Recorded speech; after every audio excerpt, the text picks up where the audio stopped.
Di dalam surat At-Taubah ayat 30, Allah berfirman mengingatkan dengan keras, A'udzubillahi minasyaitonirrajim. Wa qalatil yahudu Uzairu ibnullah.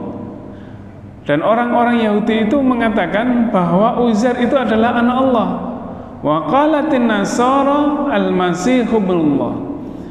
Dan orang-orang Nasrani, orang-orang Kristen itu mengatakan bahwa Al-Masih, Isa Al-Masih itu adalah anak Allah. Dzalika qauluhum biafwahim. Itulah kata-kata yang muncul dari mulut mereka. Jadi ada kata-kata yang sama di sini. Di dalam surat Al-Kahfi ayat 5 berikutnya itu, malahum bihi min ilmi wala li abaihim. Sesungguhnya mereka itu tidak punya pengetahuan tentang itu, yaitu tentang anak-anak itu. Yang disebut dengan Allah punya anak itu tidak ada pengetahuan tentang itu. Walali abaihim, dan sesungguhnya nenek moyang mereka juga tidak punya pengetahuan tentang itu, tidak mengetahui. Kaburat kalimatan takhruju min afwahihim, maka sesungguhnya dosa besar apa-apa yang keluar dari mulut mereka itu. In yaquluna illa kadiba, maka apa yang dikatakan oleh mereka itu, mereka hanya mengatakan sesuatu yang dusta saja.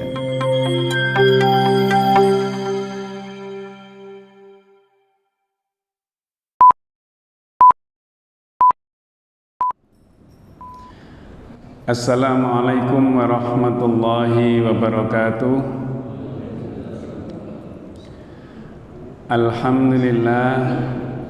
Alhamdulillahilladzi an'ama alaina bi ni'matil imani wal islam. Asyhadu an la ilaha illallah wahdahu la syarikalah wa asyhadu anna Muhammadan abduhu wa rasuluh la nabiyya ba'dah. Allahumma salli wa sallim wa barik ala sayyidina Muhammadin wa ala alihi wa sahbihi wa mawalah.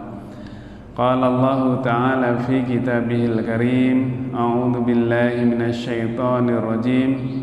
Bismillahirrahmanirrahim. Alhamdulillahilladzi anzala ala abdihil kitaba wa lam yaj'al lahu 'iwaja.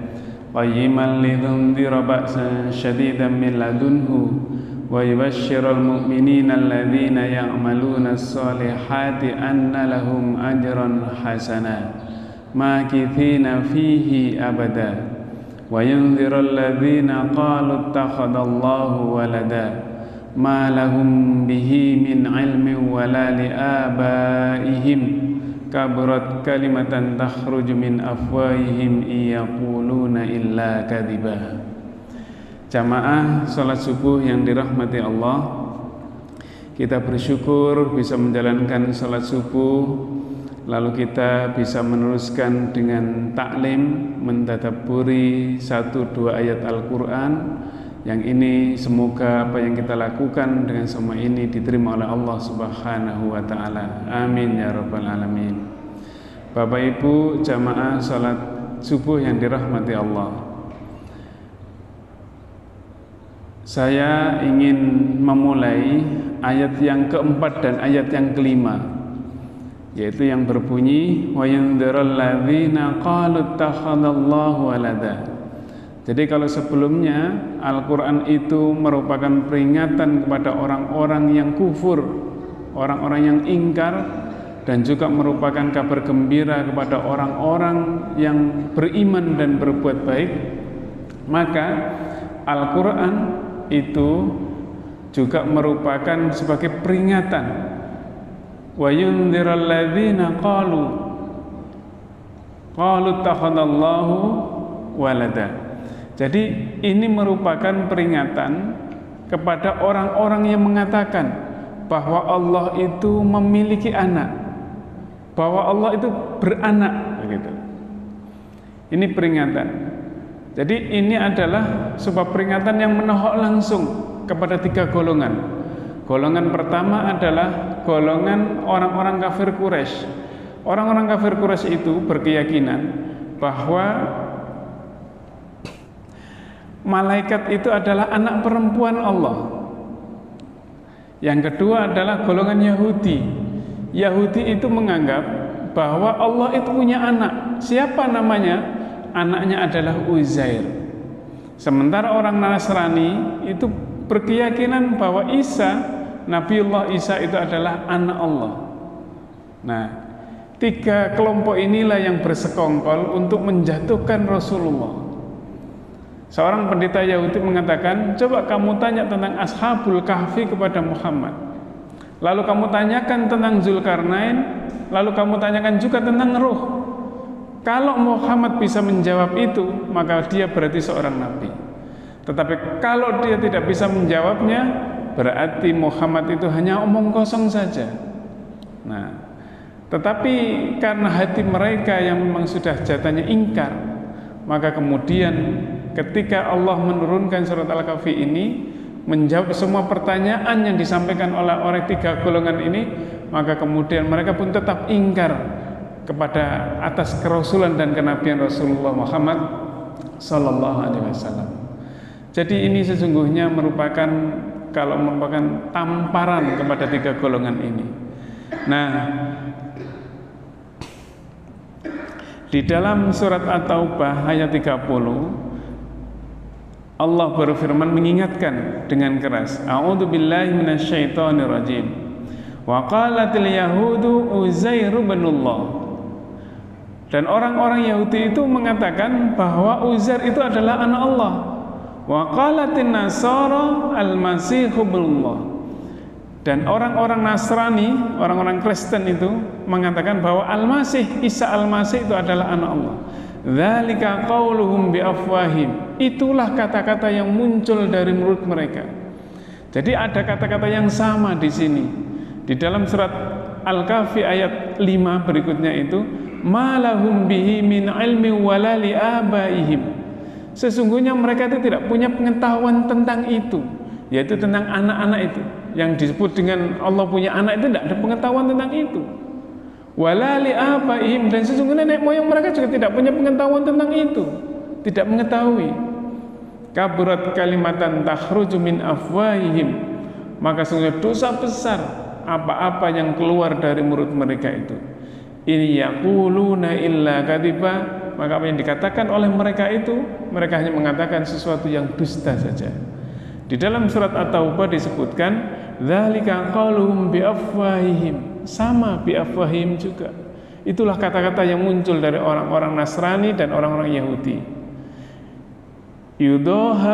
Yudahiuna qaulal ladzina kafaru min qabl. Jadi mereka itu hanya meniru aja orang-orang kafir yang terdahulu, kata Allah. Qatalahumullah anna yufakun. Maka Allah sesungguhnya akan melaknat mereka. Anna yufakun. Bagaimana mereka akan sampai berpaling ketika sudah tidak ada ilmu, tidak ada referensi untuk mengatakan bahwa Allah itu punya anak. Jadi dua hal inilah yang kemudian perlu kita kaji bersama. Lalu yang pertama adalah siapa sesungguhnya Uzair itu? Uzair itu para ulama mayoritas mengatakan bahwa Uzair itu adalah seorang nabi. Tetapi meskipun ada juga yang mengatakan bahwa Uzair itu bukan seorang nabi katanya. Tetapi mayoritas mengatakan bahwa Uzair itu adalah seorang nabi. Nabi yang diperkirakan hidup di antara masa Nabi Daud dan Nabi Sulaiman. Itu hidupnya Uzair.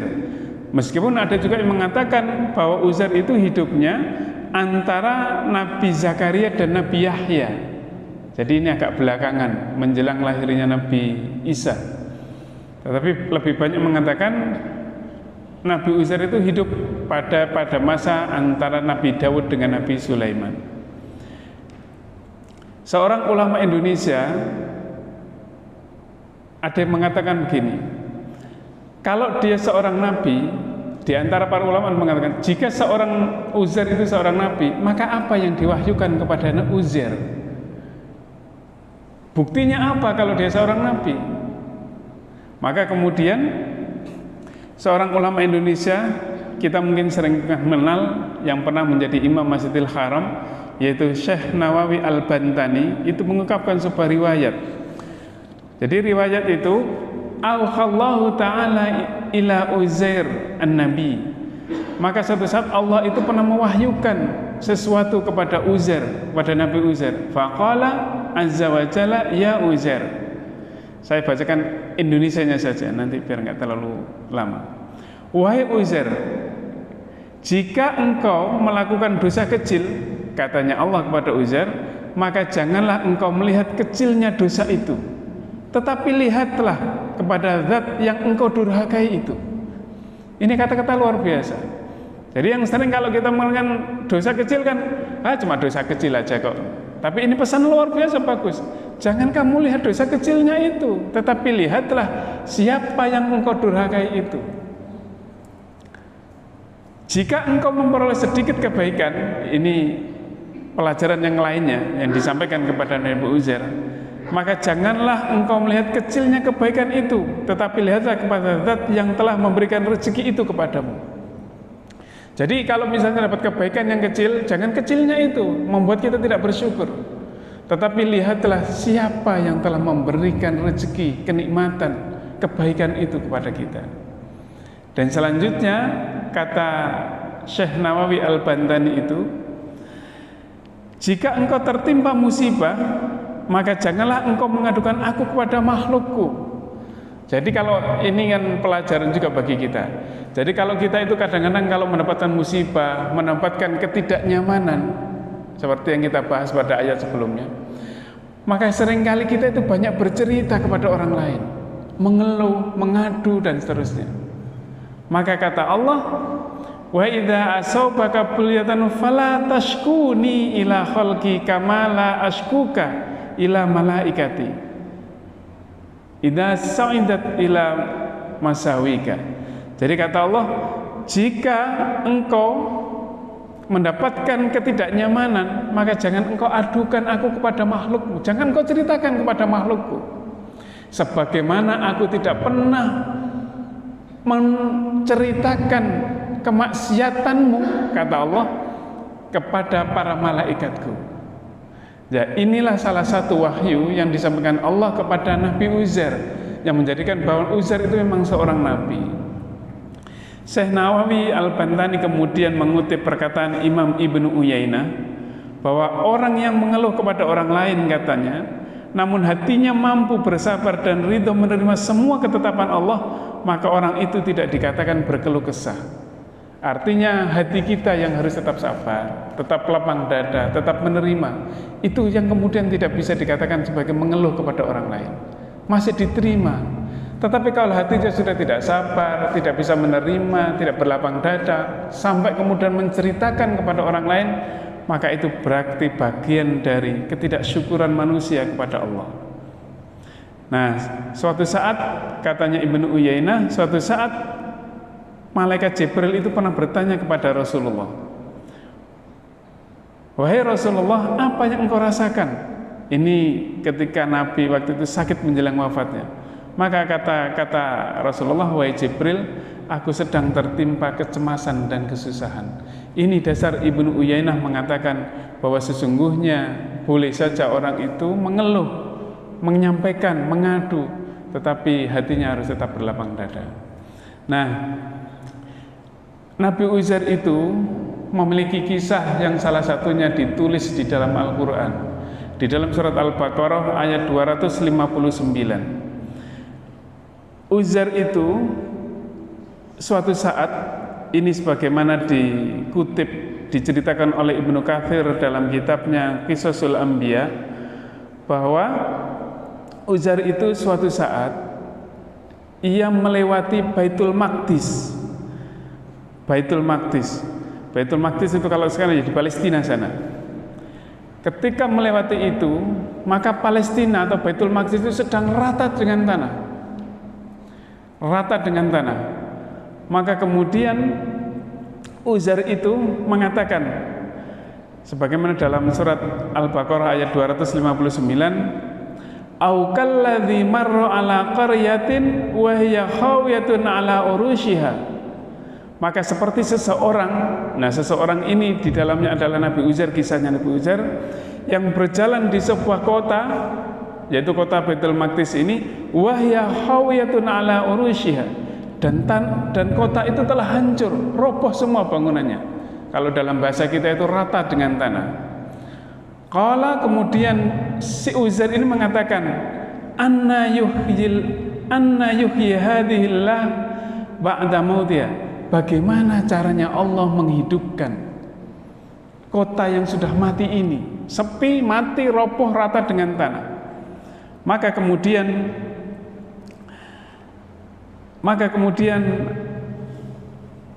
fa'amatahu Allahu mi'ata amin tsumma ba'atha. Jadi setelah Uzair mengatakan kayak gitu, maka kebetulan Uzair itu kecapean di siang harinya. Maka kemudian Uzair pun tidur. Nah, ketika tidur itu, maka Uzair ini bangunnya itu nanti ketika menjelang sore-sore hari begitu.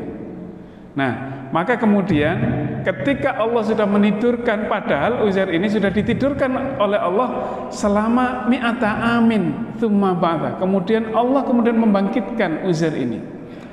Maka kemudian Allah mengutus malaikatnya dan suruh bertanya, qala kam labitha, wahai Uzair, berapa lama kamu tidur barusan? Qala, maka Uzair mengatakan, labithu yauman aw ba'da yaum. Oh, saya tidurnya itu cuma paling sehari atau setengah hari saja. Karena waktu Uzair itu dibangkitkan itu hanya menjelang sore hari. Kamu tidurnya sore hari. Maka kata Allah, qala, kemudian Allah berfirman, bal labitha mi'ata amin. Tetapi sesungguhnya kamu itu telah tidur selama 100 tahun. Maka kemudian malaikat utusan Allah itu mengatakan, fandur ila ta'amika wa syarabika lam yatasannah. Coba kamu lihat posisi makanan dan minumanmu itu, lam yatasannah, dia tidak berubah posisinya, tetap ada di sana. Kemudian wandur ila khimarika. Lalu kemudian coba lihat kamu ke keledainya kamu itu, ketungganganmu itu, coba lihat. Walina ja'alaka ayatan linnas, dan kami ingin menjadikan kamu, wahai Uzair, sebagai tanda-tanda kekuasaan Allah bagi manusia. Wandur ilal idhami kaifa nunshizuha, di dalam surat Al-Baqarah ini. Coba kamu lihat nanti. Maka kemudian pada saat itu, ketika Uzair sudah dibangunkan, itu kemudian disuruh lihat tulang belulangnya keledai itu, yang tinggal tulang belulang, sudah tidak ada apa-apanya lagi. Oh iya, ternyata betul 100 tahun. Kaifa nunshijuha, bagaimana kami merangkainya ulang. Tsumma naksuha lahma, kemudian membungkus ulang keledainya itu dengan daging di hadapan matanya Uzair.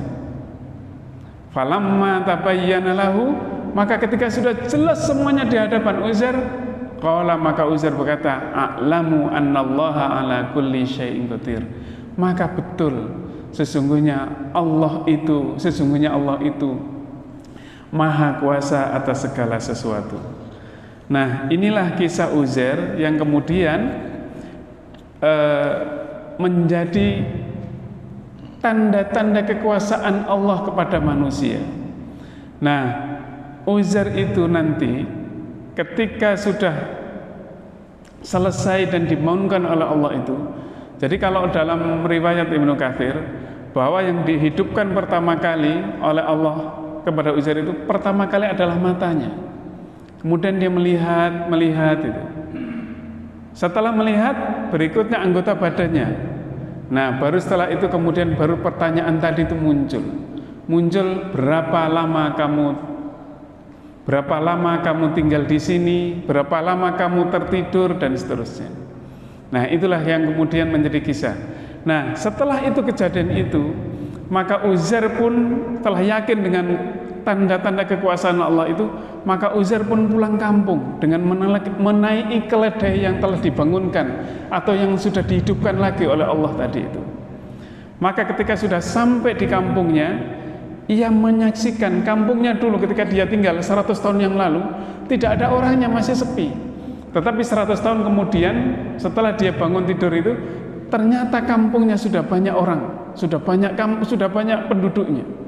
Maka kemudian ketika melewati orang-orang itu, ternyata tidak ada satupun yang mengenali Uzair.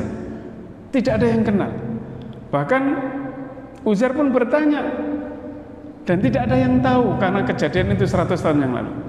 Maka kebetulan ada seorang wanita yang usianya sudah 125 tahun waktu itu. Ketika sudah itu ditemui, orang itu buta, perempuan itu. Maka kemudian dia bertanya, Uzair itu bertanya, wahai ibu, wahai nenek, tahukah kamu di manakah rumahnya Uzair itu? Maka ibu itu ternyata mengenal betul suara Uzair. Apakah betul kamu Uzair, katanya perempuan tadi itu. Betul, saya adalah Uzair. Bagaimana mungkin kamu masih ada selama beratus tahun, sama tidak pernah dengar kamu. Maka kemudian si perempuan itu mengatakan, kalau memang kamu Uzair, maka tolong kembalikan penglihatanku ini agar aku bisa melihat kembali. Jadi Uzair waktu mudanya itu terkenal, dia itu bisa mengobati orang-orang yang sakit dengan doanya. Maka kemudian Uzair pun kemudian berdoa kepada Allah, dan lalu kemudian mengusap kedua mata perempuan itu, lalu kemudian perempuan itu bisa melihat kembali, perempuan yang sudah berusia 125 tahun itu. Maka wanita itu pun kemudian mendatangi orang-orang Bani Israel, lalu mengatakan bahwa Uzair telah kembali. Maka tentu saja orang-orang itu tidak percaya bahwa Uzair itu kembali, yang sudah 100 tahun tidak pernah ketemu lagi sama orang-orang itu, dan tidak ada yang mengenali.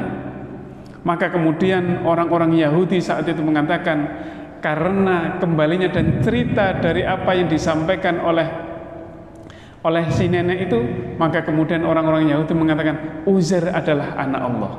Jadi ini awalnya itu. Jadi ada salah seorang anaknya yang ditinggalkan oleh Uzair, itu mengenali ciri-cirinya. Ciri-cirinya apa? Ada tanda hitam di antara dua pundaknya. Jadi di tengah tenggoknya sini ada tanda hitam. Maka itu yang kemudian juga meyakinkan orang-orang Bani Israel bahwa itu benar-benar Uzair yang datang. Maka kemudian yang lebih menarik lagi adalah setelah semua selesai, maka kemudian Uzair pun kemudian menuju tempat di mana kitab Taurat itu telah ditanam oleh ayahnya. Jadi tidak ada yang tahu kitab Taurat itu ditanam di mana kecuali Uzair. Maka kemudian Uzair pun mendatangi apa yang dulu pernah dilakukan oleh ayahnya, lalu kemudian diambillah kitab Taurat itu. Maka ketika Uzair menemukan membaca kitab Taurat itu, maka kemudian Uzair pun merenungi kitab itu. Dan menariknya yang menjadi kagum orang-orang Bani Israel saat itu adalah bahwa Uzair itu ketika menyampaikan Taurat itu sudah tidak lagi membaca kitab Taurat, tapi dia hafal isinya kitab Taurat itu. Maka lebih kagum lagi orang-orang Yahudi itu mengatakan, dulu Nabi Musa itu ketika menyampaikan Taurat kepada kami itu hanya menunjukkan dengan tulisannya. Tapi kalau Uzair ini bukan hanya tulisan, dia bisa menuliskannya kembali tanpa harus melihat kitab Taurat itu. Artinya dia hafal dengan kitab Taurat itu. Maka kemudian lebih meyakinkan lagi bahwa kemudian Uzair bahwa Uzair ini adalah anak Allah. Jadi inilah yang disinggung dalam surat At-Taubah ayat 30, bahwa dari keyakinan orang-orang Yahudi bahwa Uzair itu adalah anak Allah.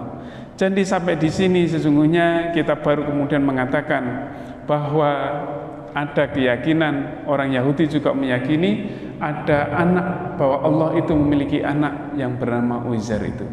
Jadi mungkin hanya ini yang dapat saya sampaikan.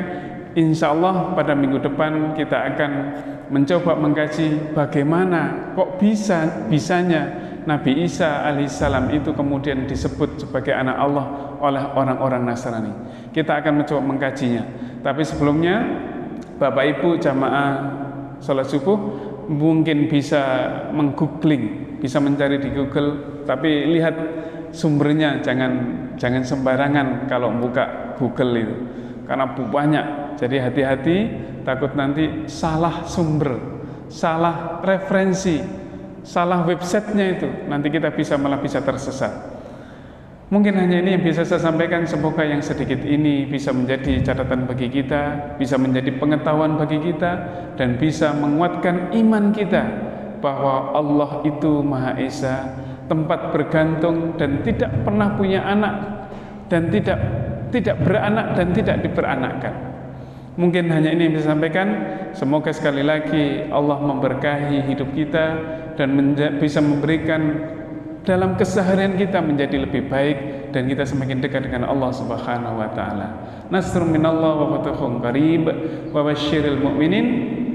Subhanakallahumma wa bihamdika asyhadu an la ilaha illa anta astaghfiruka wa atubu ilaik. Wassalamualaikum warahmatullahi wabarakatuh.